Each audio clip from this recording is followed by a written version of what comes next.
Lionel Messi has shaken hands with paradise. The little boy from Rosario has just pitched up in heaven.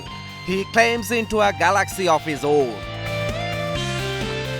Peter ড্রুরির সেই অনন্ত উচ্চারণ আজও যেন বাতাসে প্রতিধ্বনিত হয়। সেদিন সবুজ গালিচায় কান্না চেপে মুখ ঢেকে যখন মহাতারকা লুটিয়ে পড়েছিল, পৃথিবী থমকে দাঁড়িয়েছিল তার এক টুকরো অনুভবে। তার হাতে উঠেছিল সেই সোনালী ট্রফি। এ সবই যেন চোখের সামনে জীবন্ত এক ক্যানভাস। এরপর সময় গড়িয়েছে, দৃশ্যপটে এসেছে পরিবর্তন। আর কটা দিন, নয়তো মাস, নয়তো কটা বছর।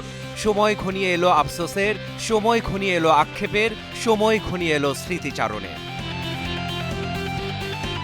বয়সটা ৩৮, শেষের পথেই হাঁটছেন লিওনেল আন্দ্রেস মেসি। কিন্তু শেষটাই যার কাছে শুরুর উপলক্ষ, তার শেষ কল্পনাতেও তো বুকে কাঁপন ধরে। ফুটবলের জাদুকর, বরপুত্র কিংবা ধ্রুপদী, যে বিশেষণেই বিশেষায়িত করুন না কেন, এই নক্ষত্রের তো প্রস্ফুটিত হওয়ার কথাই ছিল না। ১১ বছর বয়সেই শূন্যতার ব্যাধি ডিঙে ফুটবলের সবুজ গালিচায় হেঁটেছেন, মেতেছেন, মাতিয়েছেন। ৯০ মিনিটের খেলায় শেষ বাঁশি বাজার ঠিক আগ মুহূর্তে কতবার হাসি ফুটিয়েছেন কুঁকড়ে যাওয়া মুখটায়। ৩৫ বছরে যখন শেষটা দেখে ফেলা হয়ে গিয়েছিল, ঠিক তখনই নিজেকে নিয়ে গেছেন অনন্য উচ্চতায়, বারবার নিজেই নিজেকে ছাড়িয়ে গেছেন।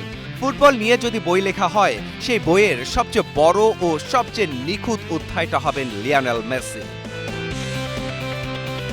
ফুটবলেই তার ভাষা, ফুটবলেই তার গান। তীব্র পরিশ্রম আর ভালোবাসায় তৈরি করেছেন একের পর এক ইতিহাস। তার প্রতিটা পাস, প্রতিটা ড্রিবলিং, প্রতিটা গোল বলে যায় এক একটা কবিতা। ৩৮তম জন্মদিনের শুভেচ্ছা নেবেন ফুটবলের জাদুকর।